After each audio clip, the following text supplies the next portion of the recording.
Hello guys, in this tutorial you will learn how you can change your profile photo or image in a WhatsApp mobile application on Android, for example, in 2025. So let us guide you through this. So launch the WhatsApp application, and what you will need to do is simply tap into these three dots in the top right corner and select settings from that drop down menu.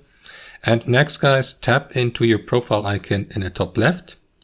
Next, tap into Edit below your profile icon and select your source. You may, for example, remove your profile photo, your current one, by tapping into that trash icon here to the right, or select your camera to take a new photo, or access your phone gallery to upload the photo from there. So tap into Gallery to do that, and after that navigate to the folder here at the top, like for example Recent, Downloads, or See More, for example, if you'd like to access other folders in your phone storage. Let me go with Recents, and after that select the photo from the given folder, tap into it, let me go with this one here, and after a brief moment crop it here using that cropping tool. And once you're content guys, you may for example also rotate your photo here at the bottom, tap into Done to save your new photo as a profile picture. There you go, it has been updated, and that's how it works. Thanks for watching, and I'll see you next time.